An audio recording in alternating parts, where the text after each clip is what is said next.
I'm going to ask that you turn your Bibles to Luke chapter 2, and we will be there momentarily. Also, another announcement, I didn't have it jotted down like I thought I did.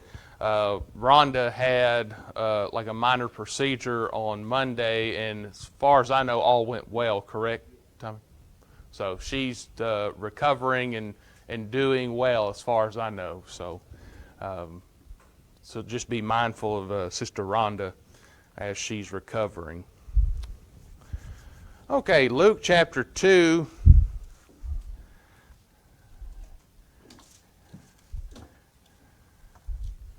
And drop down to verse 41. I want us to get a picture of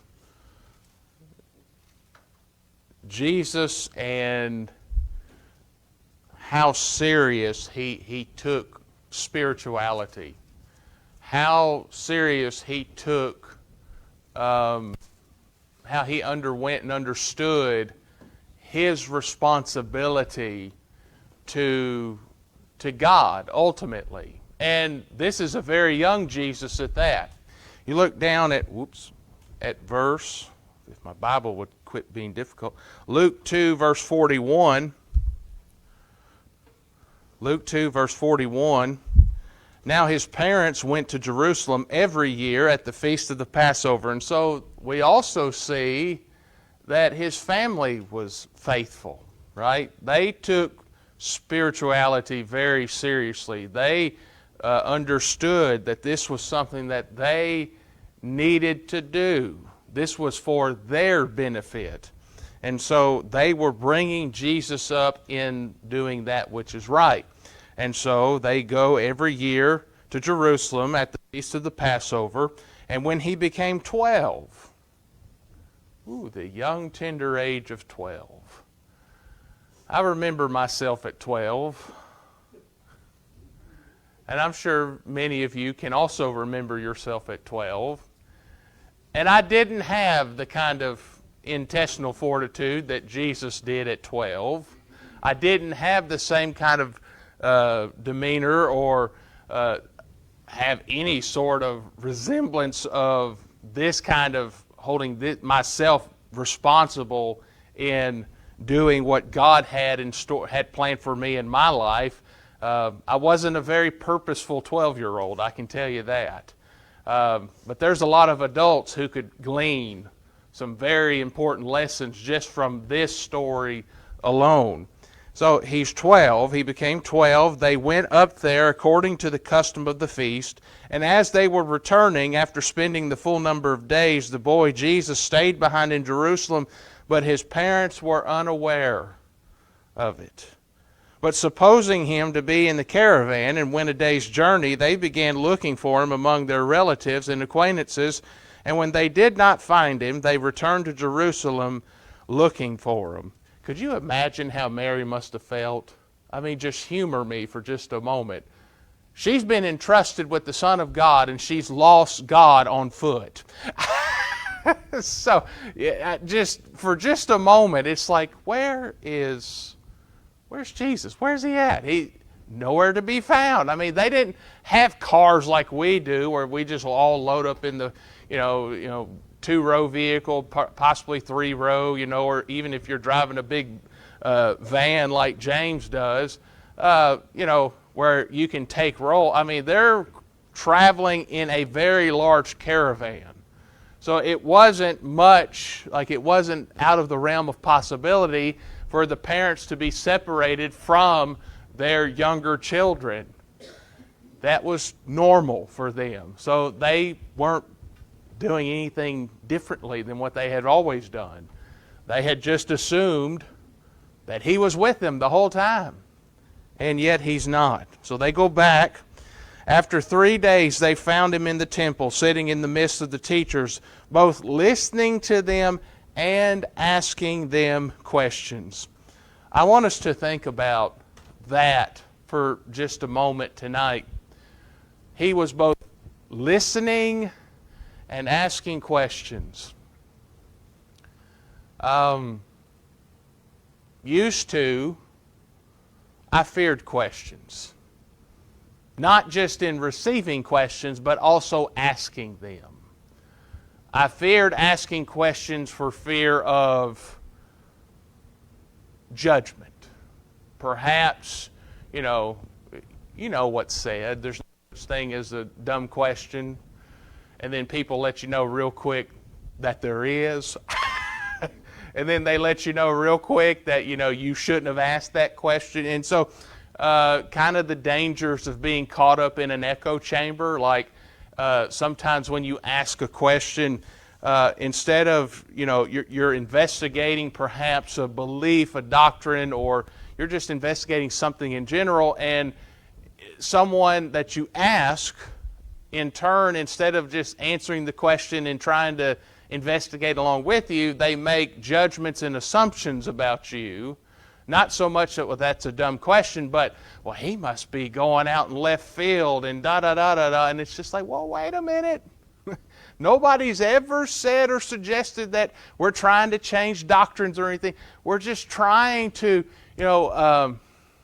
what's the proverb? Iron sharpens iron, right? We know that proverb, right?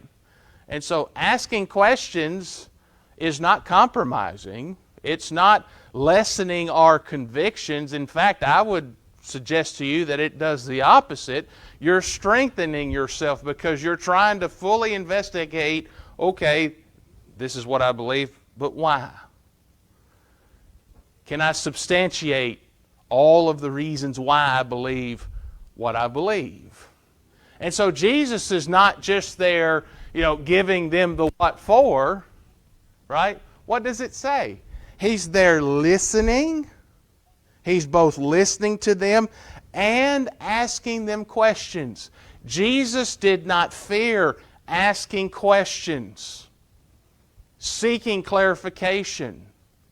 I don't think he's necessarily asking questions from the perspective of always being suspicious either, right? If we're always viewing somebody through the lens of suspicion, then that gets us to where it's really easy to be very judgmental about perhaps the reason why they are asking questions. And I don't think that's how Jesus lived his life. Was he suspicious about things at times? Yes. I mean, there comes a time where he gets so serious, he wraps up a scourge of cords and he whips people out of the temple. So, I mean, yes, there are moments and times where things have to be taken very, very seriously.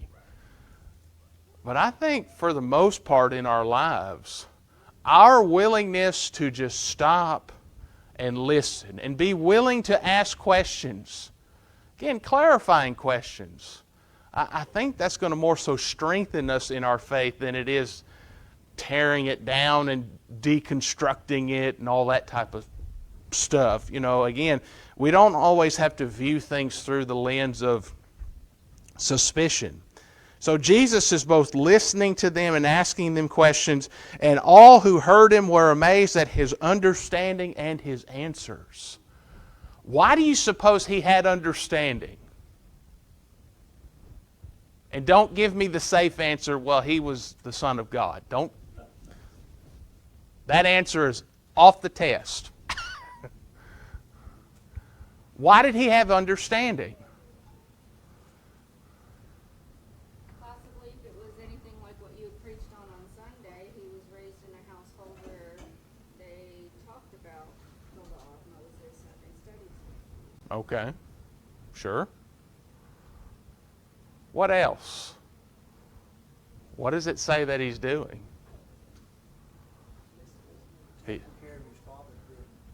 Yeah. He's listening. He's asking questions. Sometimes in order to gain understanding, what do you have to do? You got to ask questions. Do you think Jesus ever prayed for wisdom? I want you to think long and hard. I'm not saying do we have a passage that specifically says Jesus prayed for wisdom. I'm saying, do you think perhaps he ever did pray for wisdom? I think he did.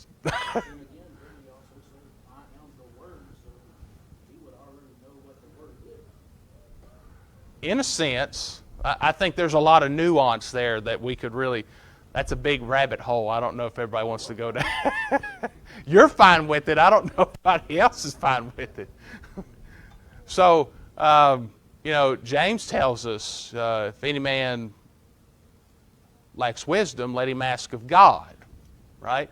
Surely Jesus, at some point in his life, was reaching out to God. I mean, and as Bill said just a moment ago, he was about his Father's business.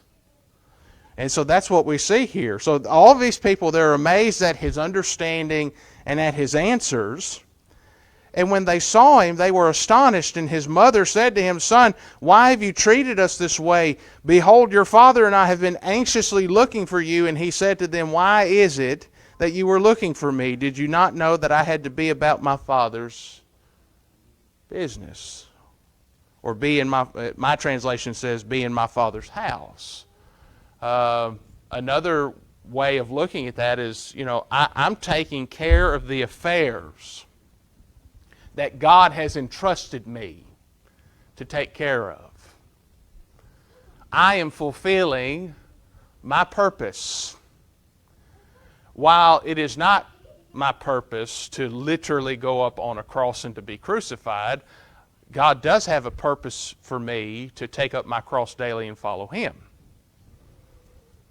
And that's what Jesus is having to do in His life, even at the young, tender age of 12. And just for humor's sake, Nathaniel, I'm just teasing. So, Jesus took serving God very seriously. And so, like me, I'm 37, and I just look at my meager attempts of trying to do the best that I can, day in and day out. And there's moments where things appear to be going great and wonderful, and then it'll just quickly come crashing down. All it takes is just someone inching that rug, not even ripping it out completely, right? But, things are going so well and so smooth that then all of a sudden something happens, and then chaos ensues. And so, how do I respond?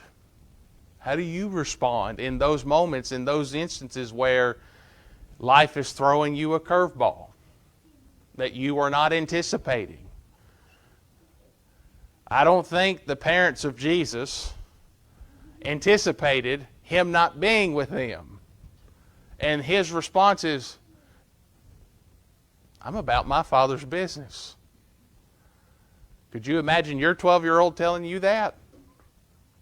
Anybody ever heard of Mark Lowry? Anybody? No, he's Mark Lowry is he's part of the Gaither vocal band group, and he travels around. He's a singer/Christian comedian, and he does a little skit on this context right here, and so it's just a little funny, just driving a little humor in it. And so he's like, my mother would have said if I had told her, woman, don't you know I have to be about my Father's business? And so he kicks his leg out, acting like his mother. I'll show you your Father's business, and basically mushing him under her foot. Again, our culture is a little bit different than theirs, obviously. But him being 12, he's not viewed as a man in his culture. But he already has this understanding of serving God. And this was instilled in him by his parents, by the way. This wasn't just mysteriously within him from birth, like a lot of people just assume.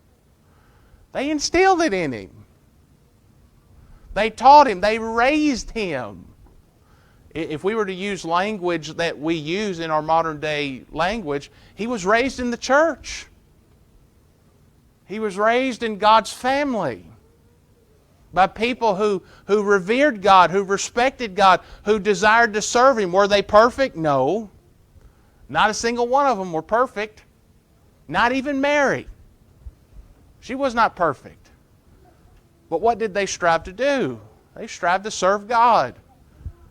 And that was instilled in Jesus. And that's what he was doing. Did you not know that I had to be in my Father's house? And so it says they did not understand the statement which he had made to them. And then he went down with them and came to Nazareth. So he submits himself back to the rule of his parents. He doesn't say, woman, don't you know, and then just told her to kick rocks. He didn't do that. He goes back, and he goes back with his parents.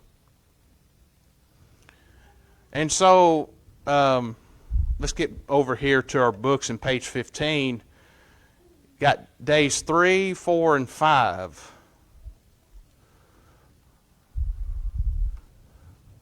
And ultimately, just from looking at this example, and then you take the broad view of the life of Jesus, you see that he took worship seriously.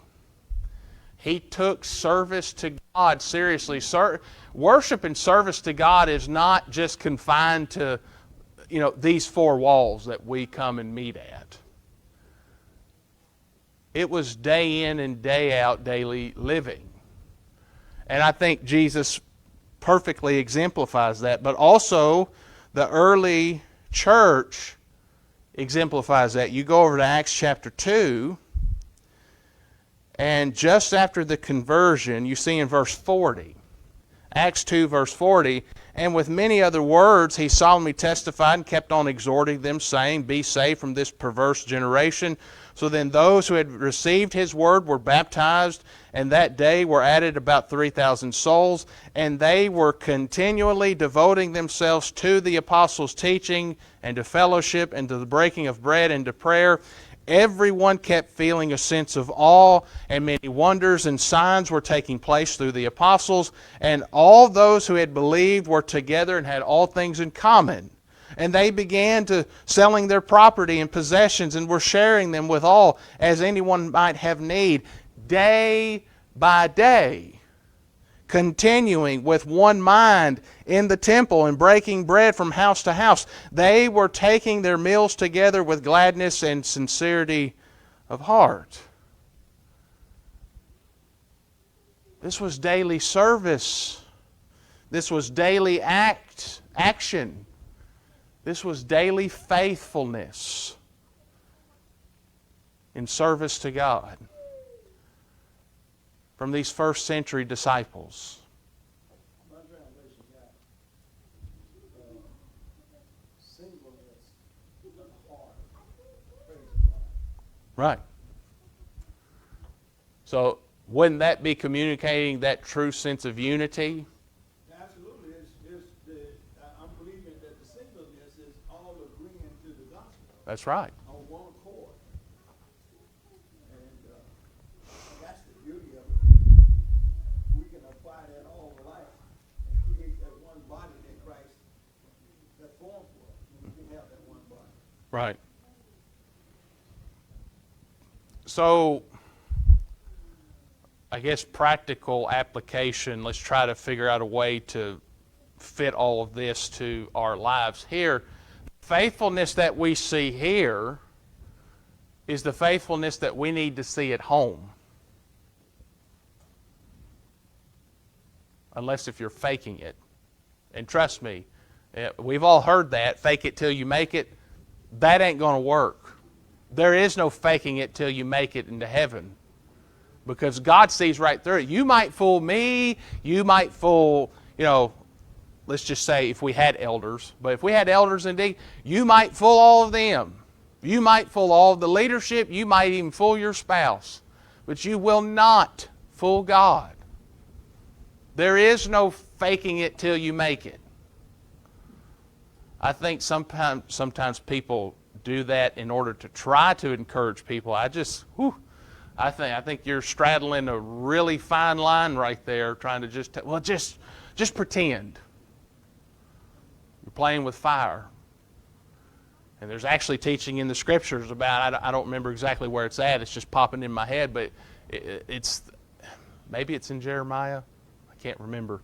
But it talks about how, can anyone carry fire in their bosom and not be burned? I mean, think about it. Can you build a fire and then pick up those logs that's on fire and then not burn yourself? Don't worry, I'll wait, because if you can do it, I want to know how. You can't. So this was a day-to-day operation that they were instilling in with their life. It was a transformation. Paul gives us that record in Romans 12, verse 1 and 2. We see that this is a transformative message. And it's not just Romans 12. We could actually go back to chapter 6 as well, but I'm just going to go to Romans 12. He says in verse 1 and 2, "Therefore I urge you, brethren, by the mercies of God, to present your bodies a living and holy sacrifice." So is that only on the first day of the week? No. It's not just on the first day of the week. "Acceptable to God, which is your spiritual service of worship." Is the worship assembly important? Absolutely. We know that. Acts 20 and 7, upon the first day of the week when the disciples came together to break bread. Okay? We understand. We have that apostolic example that's given to us that tells us that that's what they were doing on the first day of the week. They were coming together to partake of the Lord's Supper and to worship God. And we know from 1 Corinthians 16, what did they also do on the first day of the week? They laid by in the store, correct? So that there'd be no gatherings when He would come. So all these things are important. Does that make the other days less important? No. Do we not have to produce a spiritual kind of worship Monday through Saturday? I guess we don't have to pray. We don't have to study. We don't have to transform our life and live in the light. Sure we do. Because we are presenting our bodies a living and holy sacrifice. Now, I want us to think about it. Now, I'm not fully prepared to go down major rabbit holes on this topic, but I just want to plant this seed in your mind. If the Spirit dwells within you, how can you be continuing to live in sin? If God is light and in Him there's no darkness at all, and we abide in Him and He in us, that's biblical language, by the way, then how can we allow sin and darkness to run amok in our lives, unchecked? I think that really goes to show us that the Spirit really doesn't reside within us, because we're living contrary to the will of God. So present your bodies a living and holy sacrifice. And then he says in verse 2, he says, "Do not be conformed to this world, but be transformed by the renewing of your mind." And so that renewal, that renewing, is not a one-time act.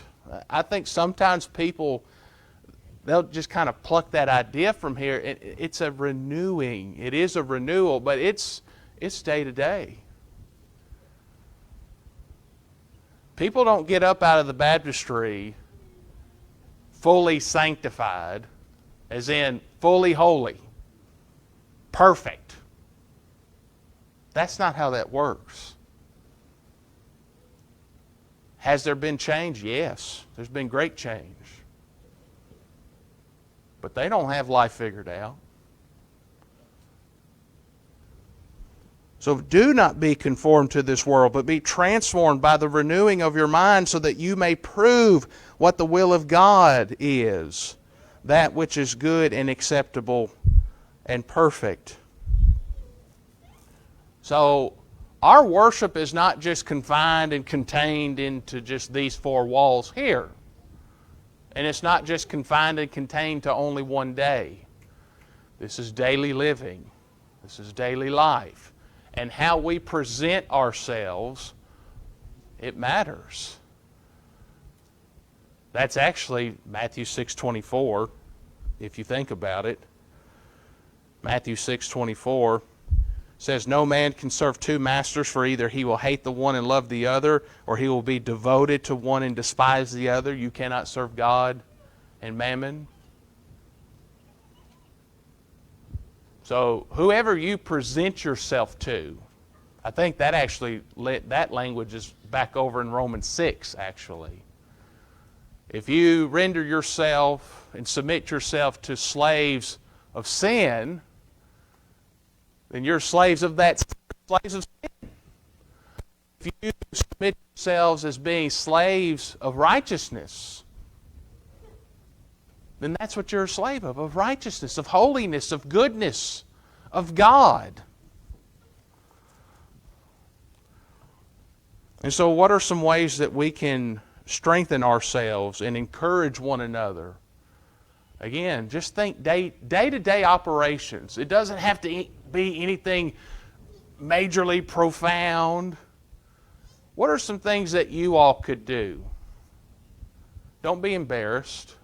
What could you do better?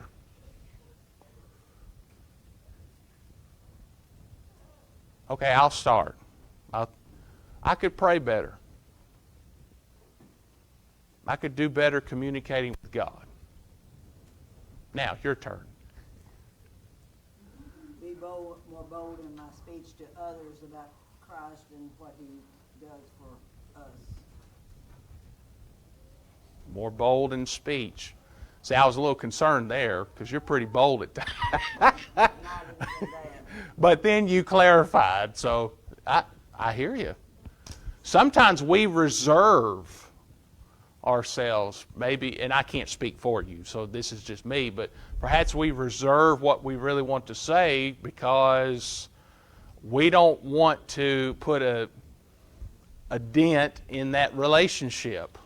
We don't want, and so then that kind of gets to the realm of, do we fear God or do we fear the people, right? And that was King Saul's problem. We all remember King Saul from the Old Testament, right? He feared the people more than he feared God. God told him, hey, go utterly destroy Amalek, take no prisoners, take nothing. Utterly destroy everything. And so what do? Well, they spare King Agag, and they keep all the spoil. And then, of course, the excuses, they just start rolling in. Well, the people made me do it. The people kept this. Well, we're going to take the spoil. We're going to sacrifice it to the Lord our God. We're going to sacrifice it to you, as if that makes it any better.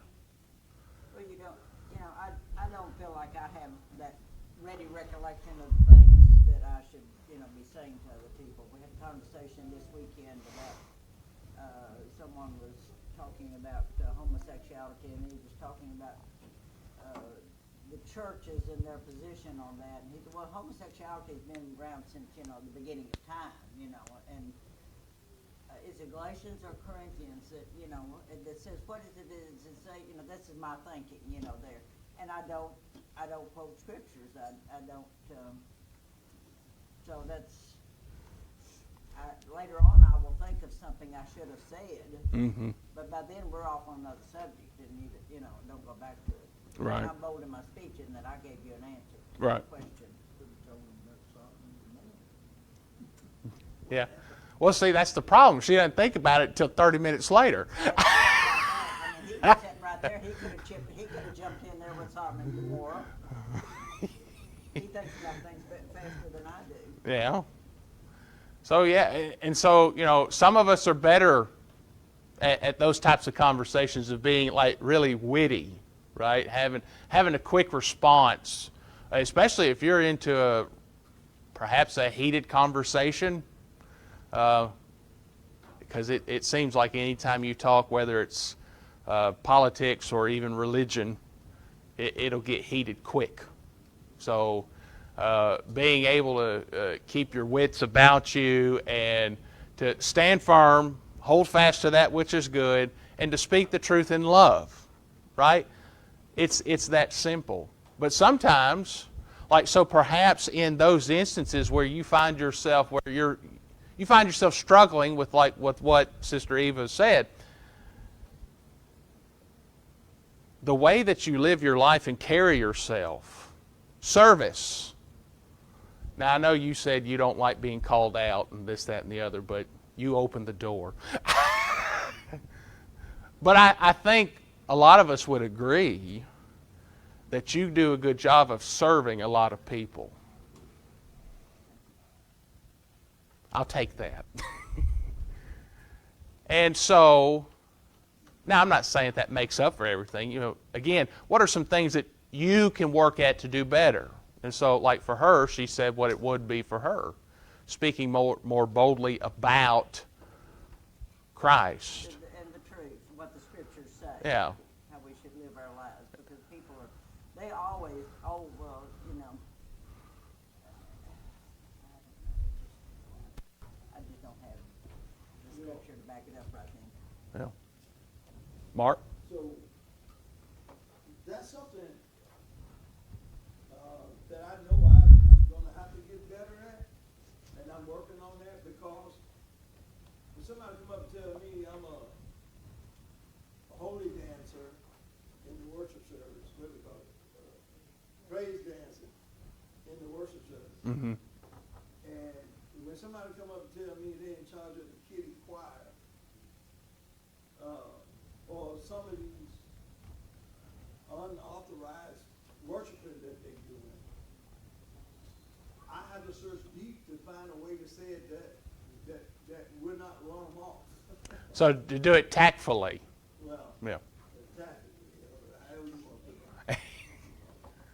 But the bottom line is, we're obligated to get good enough to tell them the truth. Right.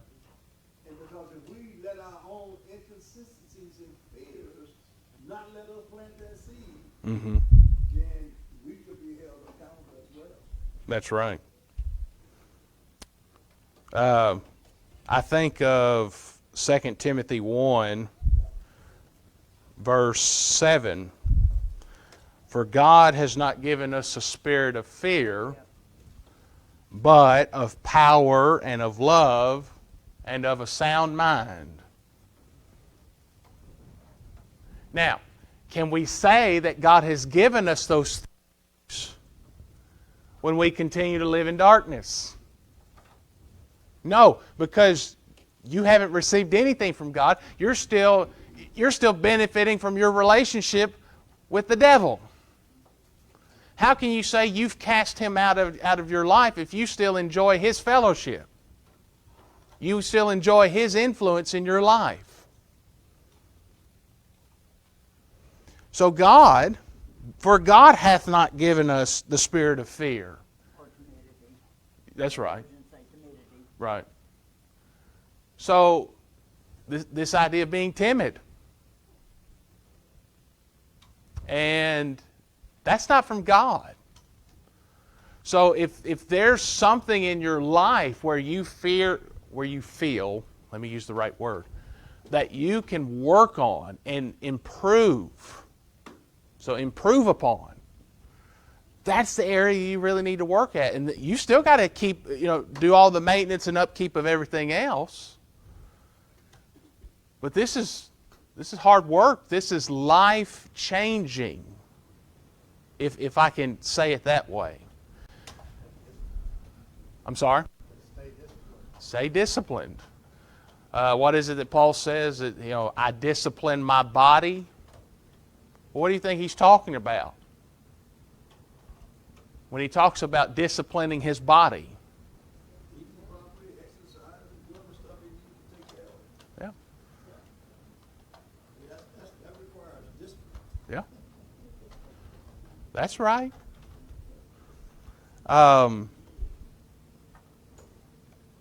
So a lot of times the things that we fear, see, that fear is controlling us.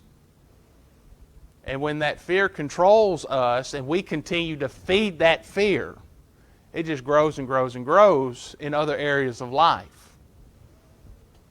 And so we essentially, whether it's, you want to describe it as walking around on eggshells or just not doing what you're supposed to be doing, however you want to describe it, that's not from God. God has purposes for everybody. And we all have different talents. We all have areas in life where we struggle in, and then there's some who you might not struggle in that area of life, but you actually far exceed the norm. You excel in it. And that language is in the Scripture. The idea of just continuing to excel still more. So we've never perfected it. You know, when you see the word perfect in the Scriptures, it's not talking about sinless perfection. It's talking about completeness, is what it's trying to describe. And so to be complete in Jesus, the only way we're going to be fully complete is going to be in eternity. Once we hit the tombstone, then everything's set. So we have to be, again, thinking of ways of how to increase ourselves in our spiritual practices. And so if there's something that you recognize that you struggle in, whether it's prayer or visiting folks, serving in some way, shape, form, capacity, whatever it is, you insert your favorite example here. Then those are things that you need to be working on. That's what you need to focus on. Now, I'm not saying you forget about everything else. You have to upkeep those duties too.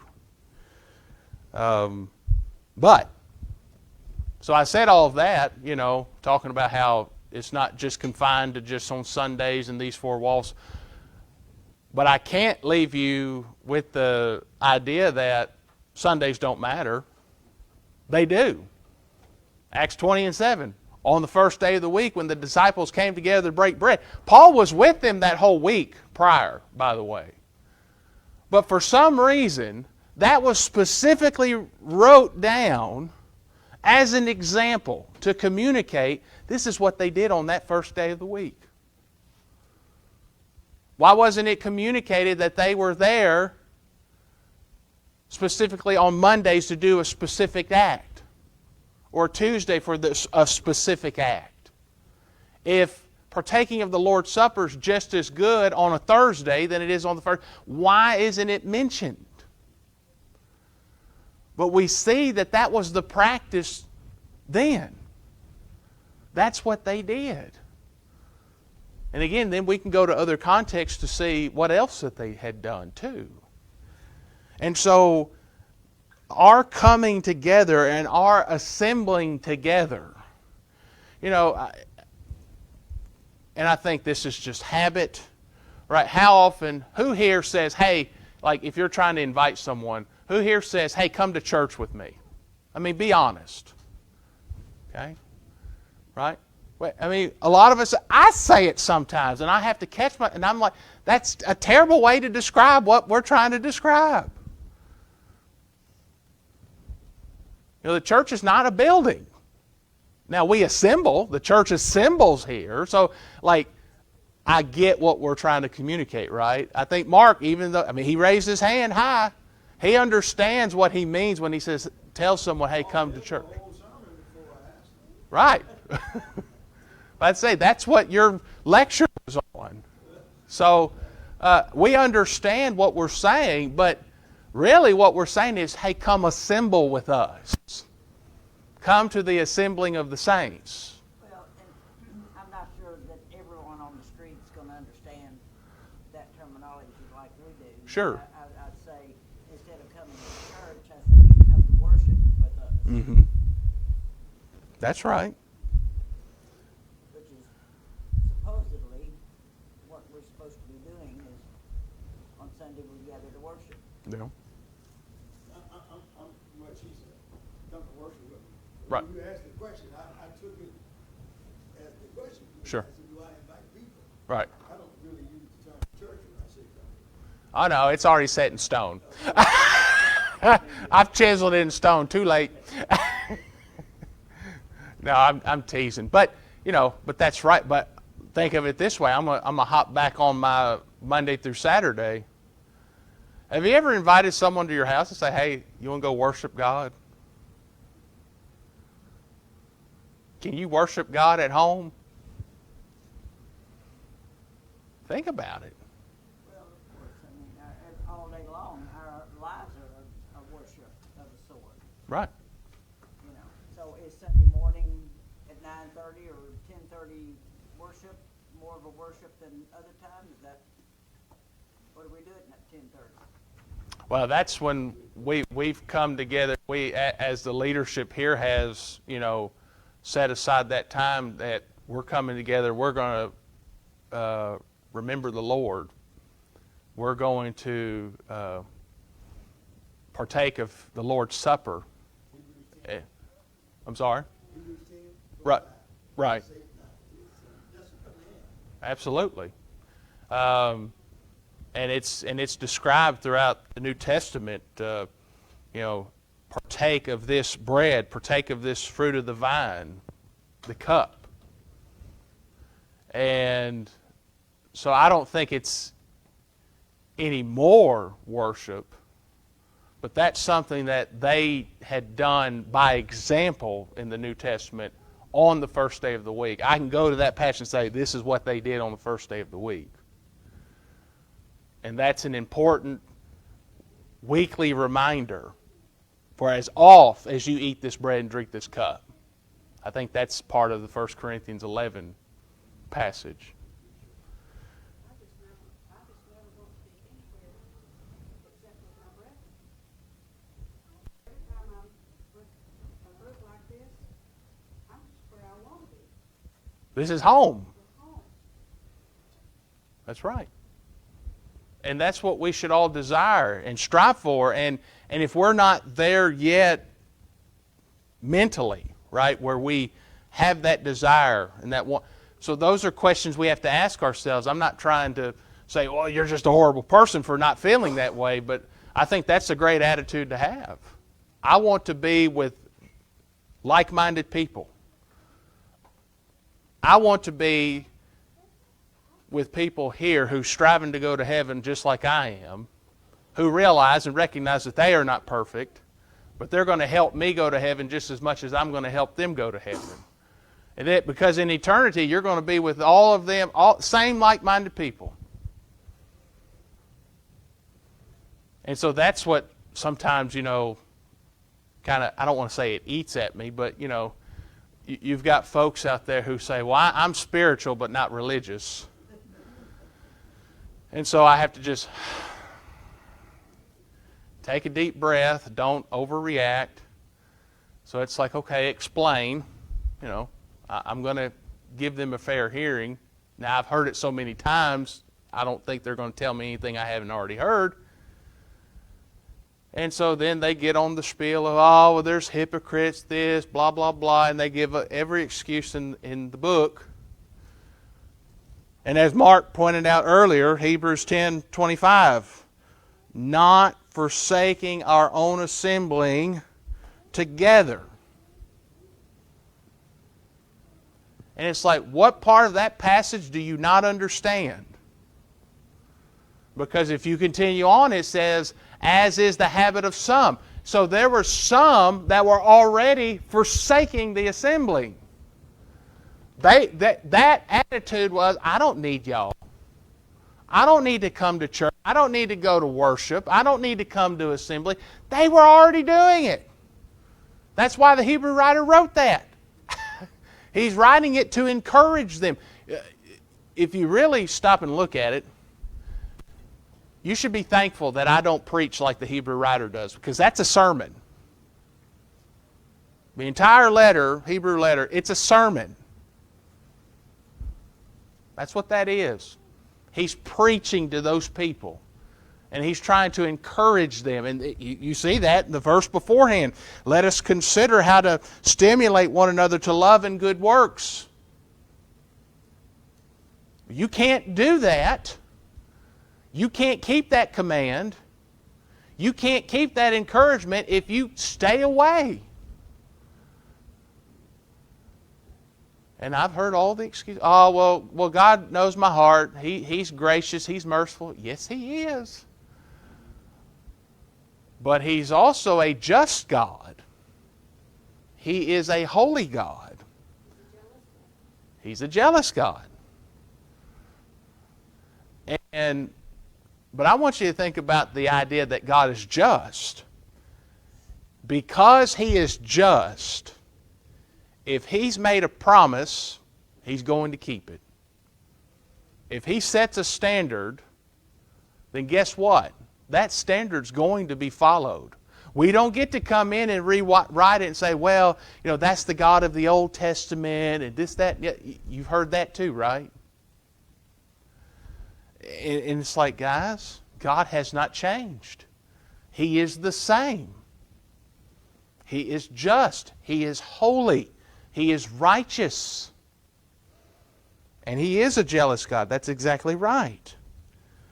And so when people come through with these foolish ideas, well, I can be just as spiritual and I don't have to be religious. I don't have to go to worship assembly. I don't have to do any of that. I don't have to give. Oh, and I've encountered that too. Like actual members of the church who came, and so I don't want to say names. You probably wouldn't know him anyways, but he came and he said, well, I just purpose to give nothing. I'm like, good luck. I mean, you're letting the greed is vomiting out of your mouth, but if you think for 1 second that because over in 2 Corinthians it talks about God loves a cheerful giver, we give as we purpose in our hearts. If you think you're going to stand before God on Judgment Day and say, well, I purpose to give nothing, so suck it up, you've got another thing coming. That's not going to work. I mean, we just love to come up with excuses and ways out of not following the rules. Because it's like we have this internal ability where we view rules. Rules are meant to be broken, right? That's how so many people view rules. They see a rule and they're just like, well, I'm going to find a way to break it, not get in trouble. And guess what? Your sin will find you out. It will find you out. And it's going to bite, and it's going to bite hard. That sin's going to take you further than you ever intended to go. That's why we have to take it seriously. And Jesus, at 12 years old, took the things of God seriously. And so did his parents too, because where were they? That's right. They were there too. They were there to worship. Until they left him. Do we know he left them or he left them? Well, we're tongue-in-cheek. The key is, we all gonna make mistakes. Ain't none of us perfect. But this is why we come together. Mm-hmm. So when we study, there might be a brother that's weak in an area. Then if he's willing to come to admit that weakness, Mm-hmm. and then and only then will we be able to help that brother. It tells us to confess our faults one to another. That's right. So if I don't know you weak in an area and you, like you talked about earlier, pretending that you're okay, you've been studying, you know the power and the will of God, you know you're supposed to let your light shine, you know that God said, I am, we are the children of light, we have a responsibility. But if we don't know it and we don't share what we don't know, then it would be difficult to teach. Mm-hmm. I love the illustration of being born again because you're like a new babe. That's right. Even though you have renewed your mind and your thinking to serve Christ, you taking baby steps. You don't know how to do that yet. That's If we don't admit we don't know how to do that, and we don't show up for Bible study, and look, not just Bible study, we have to do it at home. That's right. Can't just wait till we come out here to the building.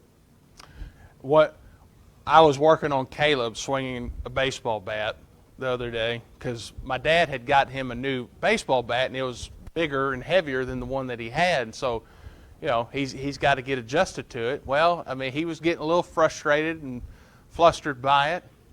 And I kept telling him, son, swing the bat right every time. You have to do it the same way every time. You have to build the muscle memory. You have to do it. Your mechanics have to be the same. And then I was trying to explain to him, son, you're going to play like you practice. I don't know if you've ever heard that. But the way that you practice is the way that you're going to play the game. And I know that's just a sports analogy, but that's the way it is in life. However you live in life, that's the way you are. And you might fool me, you might fool the person sitting beside you, but you are not going to fool God. Darzetta, did you have your hand up? No, okay. Okay. So, you just, if you want to excel in an area, you're going to have to work on it. And so, like I said, in the sports realm, if you practice poorly and you're not disciplined, you don't work hard, guess what? When it's game time, people can talk about how some people can just flip a switch and stuff. That's generational talent that happens with. Most people, the other 99% of people, they have to work hard to even be average at sports. Being a Christian is submission to God. That's what this is about, is our willingness to submit to Him and to live for Him. The song we're about to sing, Have Thine Own Way, is expressing that reality, that we're opening up our lives. Have your way with me. Mold me and make me after thy will. How does that happen? Now, it's not mysterious. It's not miraculous. It's literally us opening up His will and saying, you know what? He wants me to stop sinning. So what do I need to do? I need to stop sinning. He wants me to trust in Jesus. Trust in His accomplished work on the cross. Okay. That's not hard. He wants me to submit in baptism. Going down into the watery grave of baptism and coming up, raised to walk in newness of life. That's passive. That's something that's done to you and for you. God does the work. He's the one washing away sins.